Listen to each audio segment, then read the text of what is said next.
Hey everyone, welcome back to the Money Class podcast. This is the final episode of the podcast. What started as a limited series podcast slowly turned into a 10, 15, and now 17 episode series. It's been a long ride. It's been an amazing ride. We learned a lot through the guests we brought in. We learned a lot through the books we read, the Twitter threads we read, through everything. It was just a great journey. Marc and I really pushed ourselves out of our comfort zone, to say the least. If you listened to one of our episodes, I hope you learned something too. With that being said, enjoy episode 17 of the Money Class podcast. Hey everyone, welcome back to the Money Class podcast. Welcome to the final episode of this podcast. After all, it is a limited series. So yeah, my name is Kosta. Yeah, and 17 episodes later, 18 episodes later, it's still Marc here. But yeah, it's been a fun ride, and we wanted to have one last episode to just wrap everything up, kind of talk about the things we learned along the way. We brought on a lot of interesting guests, and yeah, we'll talk about what we have coming up in our lives moving forward and everything. Marc, I'll let you start. Tell me. Yes, so I have I have the Spotify playlist, the podcast playlist right up here, and I just have to say, we really started off interesting, right? We started off talking about students and how to manage money, and really going into both Kosta and my background at Penny Drops, and really teaching financial literacy classes, which is what we started. But as we start to go deeper, we realize that there's so much more to life that we want to talk about. Right, so started talking about renting versus buying, thinking about fulfillment, ideas of personal development, but also that's when we brought in our first guest, and Alexandre Leblanc, which is a great friend of mine, who's a great stockbreaker, and he has his own. He started off with his YouTube account, and I don't know if when he was in December he spoke about this, but he now has a Discord. So on this private group chat, essentially. On Discord for a flat monthly fee, you're able to go and then you're able to discuss with other like-minded individuals, and he also gives his take every day on other stocks and what the economy is doing overall. So that's what he's up to. Then we started about talking about getting lucky and putting yourself out there in situations which are maybe a bit uncomfortable but could lead to personal growth. Right after that, we spoke with Jacob Rizzuto, and Costa and I, we still talk to him almost every day. Against their will? No, I'm joking. I love you, Jake. No, but we speak to him quite often, and really diving deeper into financial literacy. But now not only talking about it as not only talk about it pragmatically, but talking about it holistically. What's happening in the space and what he's doing in order to what he's doing at Penny Drops, and how Kosta and I are involved in our own ways in this organization. We continued the conversation talking about blockchain and decentralized network with Kate Stapleton. And that was interesting because I was really out of my comfort zone. The most I was ever been, second to the internet intellectual property podcast we did a few weeks ago. That was probably the one where we were a bit less in our comfort zone, but that's okay. That was fun. After that, yeah, that was an interesting one. Actually, the cryptocurrency was really, Kate is great, and actually she was one of our first guests at Penny Drops when we started on bringing guests, because we said the link between banking, investing, and cryptocurrency is so natural that it only makes sense that she comes on. So yeah, I want to pause you right there. Actually, very interesting. At our university, there was nothing that was pretty much tackling cryptocurrency, blockchain, all of that stuff, other than there was like a club that Kate was actually running that was about that topic. But we wanted to kind of bring it to our community, to the Penny Drops community, and that's when we linked up and did a little workshop between the two clubs, Penny Drops and her blockchain club, and that was really, really fun. And I gotta say, blockchain, decentralized networks, all of that stuff, it's become very popular. It's always on the news now. It's like a big theme. It's everywhere. So that was very interesting, the fact that we got her on at that time, and it was very much outside of my comfort zone too, I have to say.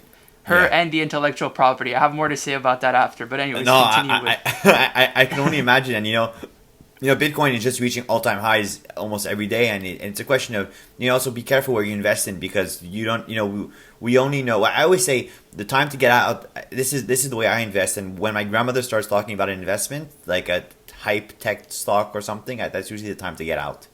But that's not my take on Bitcoin. My take on Bitcoin is the fact that it's growing, and its utilization and its uses are growing. Recently Tesla announced that you could now buy cars with Bitcoin. You've got the major banks that are announcing that they're going to be accepting Bitcoin as a form of transaction. So as the actual the uses increase, I'm not saying the value is going to increase, but at least its actual usefulness will. And I think that's a great opportunity for cryptocurrencies and what they represent for our society in terms of decentralized finance. After that, Kosta and we read, what was the name of the book by Scott Galloway? Was it Post-Corona? Oh, Post-Corona, yeah. That was a fun book. That was a really, really good book, and I would actually almost consider rereading it with a perspective a few months later. I think we read that it was January, beginning of the year, and now we're in May. Sorry, we're in May. Yeah. We're in March. Oh, wow, March. No, but we did read that around that time, and I think it came out around November or December, and I thought it was very early because we were in the middle of it all. I didn't think Corona was over. I didn't think it was gonna be over for a long time. But yeah, a lot of interesting takes in that book. A lot of interesting takes from Scott Galloway himself. He is a professor of marketing, so he is very much a businessman. He's created a lot of companies. He has a lot of stuff to say, and I think we both agree with a lot of what he says. Although we disagree at times, he taught us a lot, and we've always referenced him throughout the podcast. So anybody who loves this podcast can go check out what he does, because he was like an unofficial mentor for our talks. Well, a lot of what we spoke about is big tech and big data, and how and how these big companies are able to come together and really have an influence on our lives and what we're being fed in terms of media, but also very interesting comparison, or the very interesting differentiation he's made, pardon my English, was the blue versus red companies, right? And how they're different. If I'm not mistaken, that the red companies were like the Android type, Android free, like Facebook, which are free to use, and then the blue types of companies are the Apple's, Netflix, and the premium, pay to use type of yeah. And it comes down to who's the customer, what's the product in each situation, right? If you're paying for something, in that case, obviously you're paying for a product. Though if you're not paying for anything and they're providing services, maybe the product is not the actual thing you think it is. Maybe the product is yourself. So that was an interesting realization that I had, and you had brought it up colloquially at some point, in a casual conversation. And then reading his book cemented that knowledge in a way that I'd never seen before. Yeah, I have to say it made me think a lot about how I interact with the internet, what I do, what I pay for, what I don't pay for, how I use everything in my life. And, it made me think more about privacy and data. We had a podcast, I think it was episode 10, on big tech and privacy.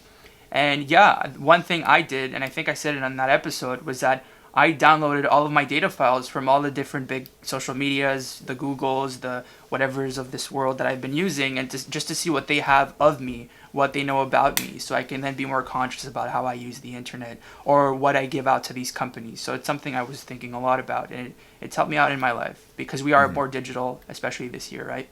So yeah, I think this year was a testament to how digital we are and how much we're reliant on social media platforms, whether it be or just the other platforms in of themselves. But as we put in more information onto the internet, where does that information go, and should it bother you? Does it bother you? What is being done with that information is up for discussion. Mm-hmm. It's I'm actually doing a case study right now on Yelp. Yelp, which for one of my classes at university, Yelp essentially is like a TripAdvisor type of review platform where you review restaurants and bars and attractions that you would go to, and that company is really not doing well. And the question is, what do they do with all the data that they have, right? And that's actually I'm going to present that to my team. And the idea of they have this data, they could probably sell this data to a Google or Facebook, because they have all this value in they have a knowledge base in a certain subset of the industry of the world on all of consumer discretionary spending, right? So that's very true. They know what people like, where they go eat, where they go drink, what parts of the city go to different places. I think that's an incredible amount of data, and would present an opportunity, at least for any company with this type of bank, this pool. I mean, we are in an information age. Data is essentially the one. It's what makes companies very valuable, at least nowadays in the tech field. Mm-hmm. So yeah, data is huge. Anybody who's like in business should know how data is how people interact with data on the internet and just in general. Yeah. It's such an important topic. Well, that brings us to the idea of continuous, always learning, right? Always learning about things that are different. Always learning about, about other ways of doing things that we're used to. And I think that serendipitous, that was serendipitous when we had, when we brought on our high school English teacher, Valerie Kamel, Yes. and that was fun. That was a great conversation because while we have a filter bubble around our university experience, whether it be, I know my peers all in university, that's how we see things. This is how we all kind of see things in a relatively similar way, being in a similar program. But having our high school teacher was fun and a bit of a blast from the past, seeing how, younger kids, 14, 15, 16-year-olds are navigating this world that we're living in. And that was an interesting episode. That episode put a smile on my face talking to our teacher. Just it made me think of my time with her back in high school and just how everything has evolved too. The fact that she talked about those kids, it's funny. I'm like about to turn 22. You're like 21, 22 as well. We're still technically babies, and like being in high school, that was only 5+ years ago, just a bit over 5 years ago, if I'm not mistaken. Or 5 years. 2016, yeah, we graduated 2016. And yet, these kids feel so different to some extent compared to how we were interacting with our teachers back then. And it shows you how things evolve very fast, especially, again, technology. I know it's a big theme on this podcast, but technology has influenced this fast evolvement of just like how we interact with everything around us. And even our high school, before we used to do everything on pen and paper and like, pencils and stuff. Now they have like iPads in these high schools. I see that a lot. It's just it's crazy to me. I sound like an old man who's like back in my days, but no, I mean, you know what I'm trying to say here. It's just intense. It's crazy. Yeah. Well, back in my day, we had the iPads, but we didn't know how to use it. I think that was the big problem, or at least that's the big change between 5 years ago and today. It's that we now know, or at least we think we know, but the educators know how to implement technology in the classroom, and technology is not there to replace the teacher; it's there to complement the educative process. So it's a tool. No longer. So let's say you have like a. I think of the GMAT. The GMAT is an exam that you write in order to get into business school, and it's like, think of it an LSAT, like an LSAT for law, or an MCAT for medicine. This is a GMAT for business school, and when you do the exam online. At a test facility, the questions get harder if you get them right, and the questions will. If you get the one before right, the question will be harder.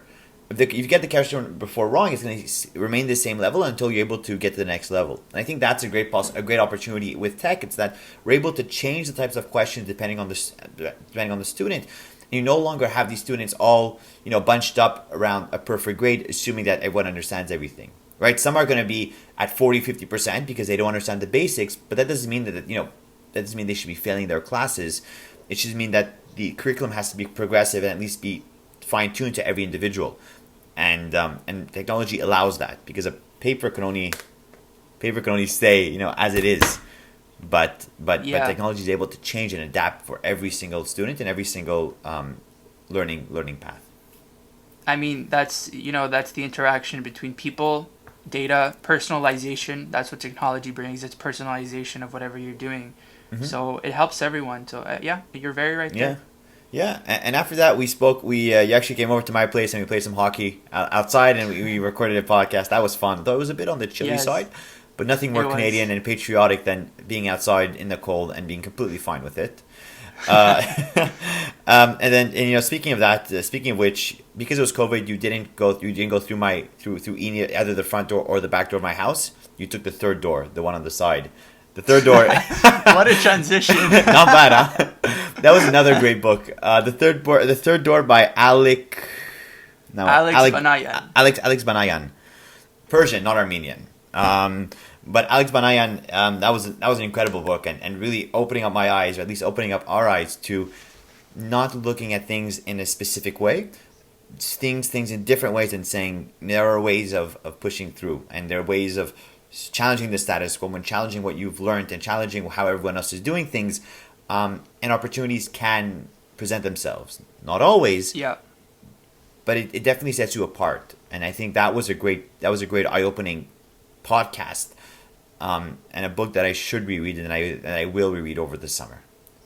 You know, that book made me realize that a lot of us were kind of told what we need to do in life. You know, there's like these boxes we all need to check. You know how it is. It's just things that people tell us to do that make sense in the grand scheme of things. But that book really made you ask questions. Why? And if things are competitive, if something is very hard, if you don't see the value in that competitive thing, let me put it differently. If something is competitive and there's a lot of people going into that thing, maybe it's a competitive job, maybe it's a person they want to reach, you can always find something a different way. I'm kind of summarizing the main idea of the book, but it was just interesting the way he put it by showing you how he got to these celebrities and how he got to interview them, how he got to Bill Gates, and he was just this dropout from university. That's crazy to me how he was just able to reach that person through his connections. Yeah, it made me think that anything was possible, and that's a great feeling to have, especially at this age and where we're at in life. Yeah, and also, the Tim Ferriss email template, which is an amazing one, which I've shared with many of my peers over the past, whenever they needed them, needed an email template, just because it sets you apart, right? And it's great. And the think different mantra, which Steve Jobs introduces, is one that still lives on today, just in a different form. I'm not trying to think different in a creative way, let's say, or at least I'm not trying to think different in a way of producing a product. I'm just trying to think different in the way that I'm able to manage my things now in a very micro scale. That's creativity in it of itself. I see it as creativity. And speaking of creativity, while we were confined at home, obviously we had to think creative in order to have a certain stimulus and in order to start new projects, and that led us to the podcast on what COVID taught us, and that was a great that was a great retrospective podcast talking about what have we learned. Are we going in for a bright new future? Are we going in could be like in the past? Honestly, couldn't tell you. but definitely what I could tell you is that if we continue to learn... Oh, sorry, were you going to say something before I was going to transition to the last podcast? No. Go ahead. No, I just didn't want to interrupt. Go ahead. No, I was going to say, and COVID taught us to stay hungry, and COVID taught us to think differently and to reconnect with old friends. And also, put yourself, again, out of your comfort zone, whether it be this podcast or bring on new subjects which we never spoke about. And that example that's evident with our podcast a few weeks ago, where we spoke with Daniel Drapeau and Nicolas Bertram, two lawyers in intellectual property. And that was an interesting... Kosta and I put quite a bit of an effort in trying to figure out exactly how to sound relatively knowledgeable. I hope the efforts showed. If they didn't, who cares?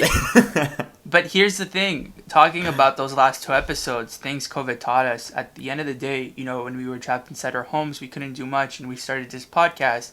At the beginning, it was just a thing we did because we were bored, and we were like, let's just do this and talk to each other over a Zoom call while recording the entire conversation and putting it on the internet. It was more of a casual thing. But as time progressed and we started bringing on these guests, and especially with the intellectual property episode, by getting out of our comfort zone, we were able to learn something that we might not have ever interacted with, because we would have not started this podcast. We would have not taken that step of just, hey, let's just casually start this podcast, limited series, we'll see where it goes. Who cares? We'll just have fun with it. And I think that little mini step that didn't seem like a big leap got us to this point where we learned so much throughout this whole journey and throughout all of these episodes. And that's how I see it, and I'm really thankful for that. And No, I agree with you, and definitely my storytelling capabilities have incredibly improved, as well as, at least I think, my pronunciation and just be able to speak better to an audience.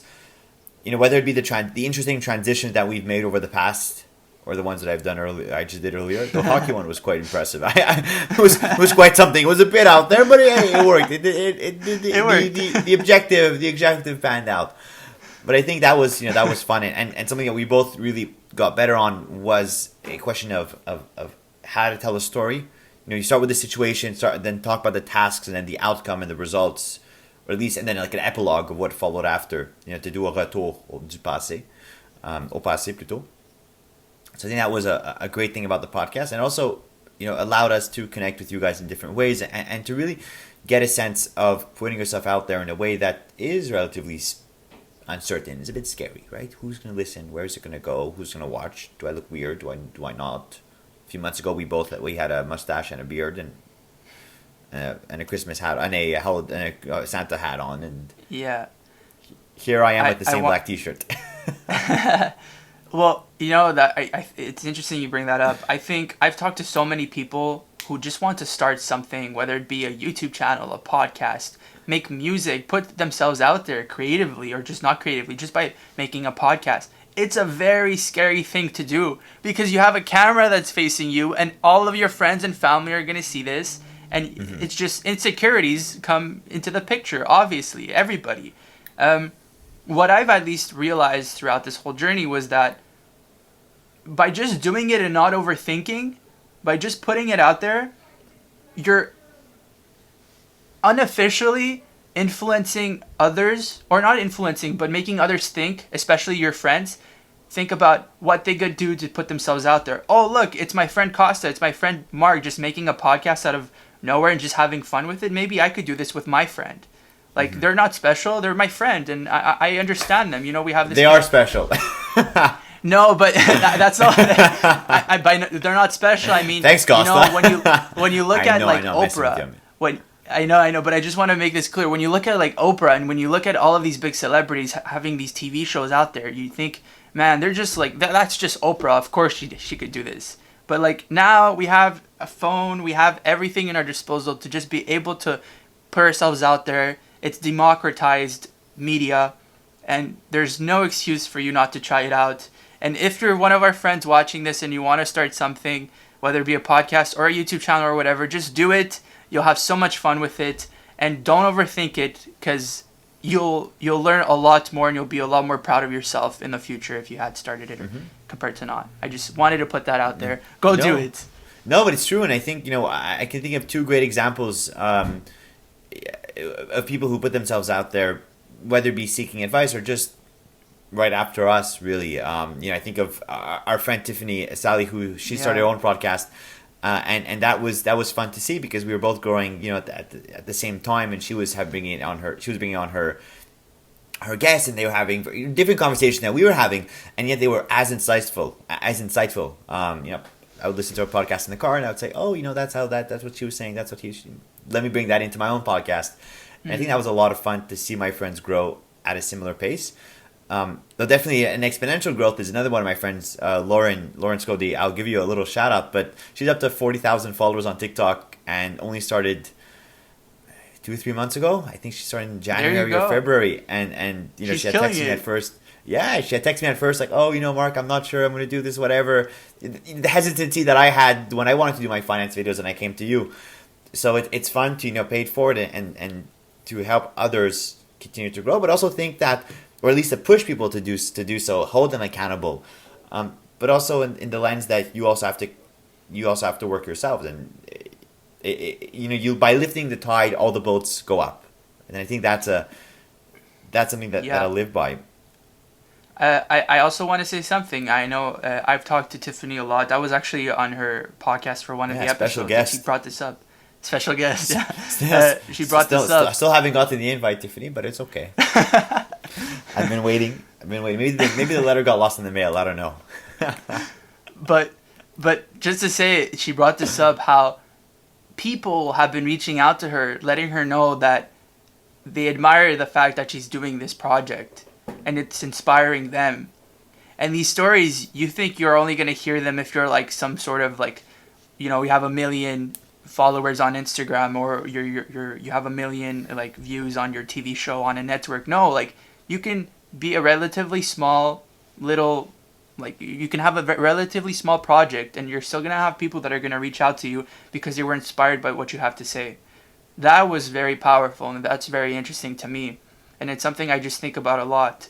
And again, you just need to hit that one person, and that can go a very long way. Yeah, no, I 100% agree with you, and I think that's That's what's so fun.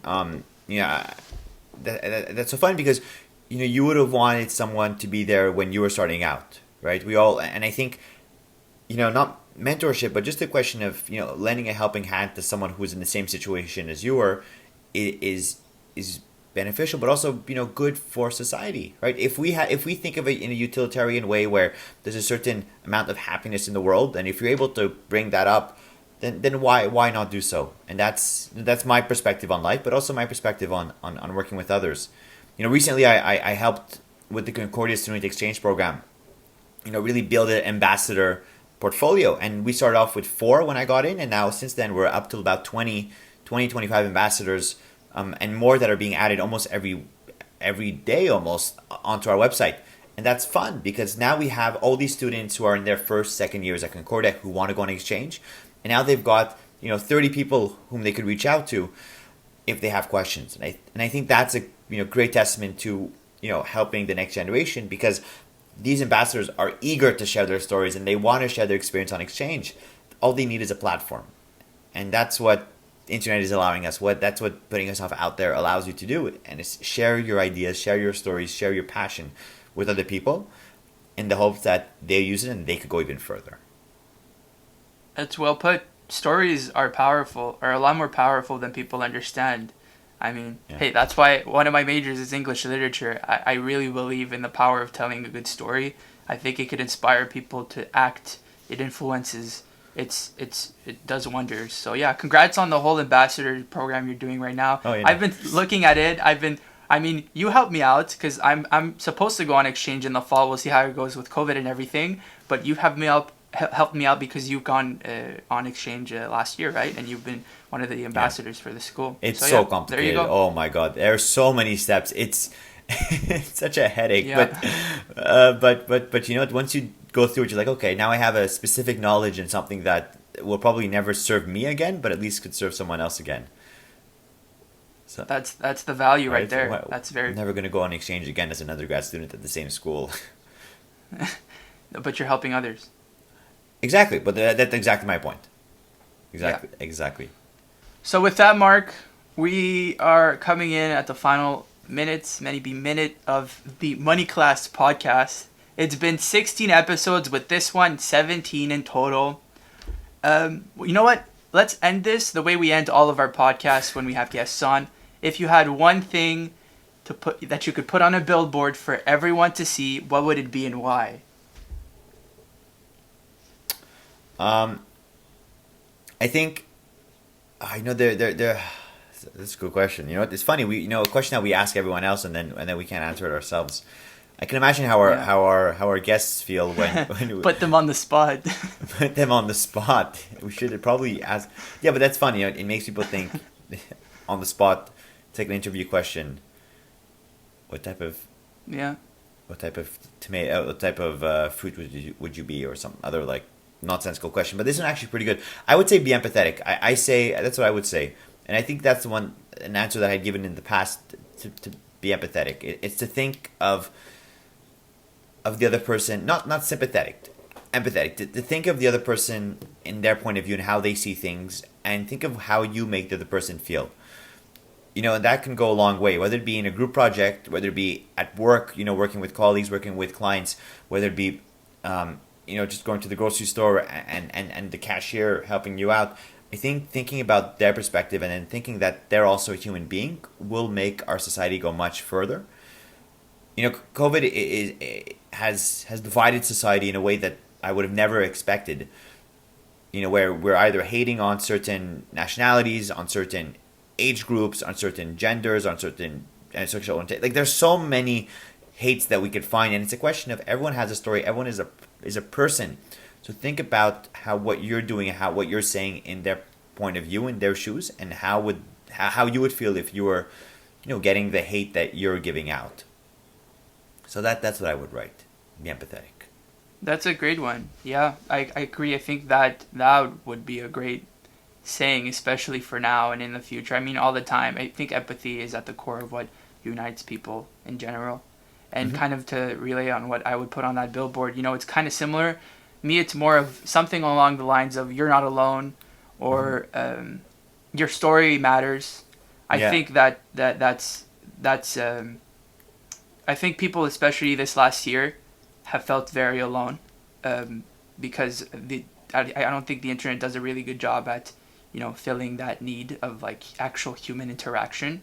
Zoom is not the same as meeting someone in real life, and yeah, there's something really interesting on how building a community through the stories you tell, through the way people agree about things. There's something interesting there that's just really powerful, and the way it influences people, the way people feel included in something. That's something I've been thinking a lot about, and that's something I think stories does very well, whether it be a book or whatever. I don't know if I'm making sense. It's just like this big ball of like thoughts I've had in my head of like how you build community through inclusivity. I guess that's the best way of putting it. And again, it relates back to the whole be empathetic thing right there. And I think those are both of our little billboards. Wow, that's a deep question. Powerful. I didn't think it was that, like, we put our guests on the spot. Now we know. Pretty bad, huh? Yeah. For them. It's okay. It's not supposed to be, this podcast isn't supposed to be fun. It's supposed to be stressed, sweating bullets. Well, oh my God. With that, I think that's where we end the Money Class podcast. This was the final episode of the Money Class podcast. Thank you all for listening. I think we were able to garner over 3,000 or 4,000 listens and views across all platforms, which is great. I would not have expected that at all. And across like 8 or 10 different countries, it's wonderful. So yeah, my name is Kosta. Thank you so much for listening. Yeah, thanks, and we'll see you guys around. That was Marc. Oh, that was Marc. 17 episodes. Bye, everyone. And thank you. Thank you, everyone, for listening to the Money Class podcast. It has been a fun ride, and we appreciate every single one of you. Thank you. Bye-bye.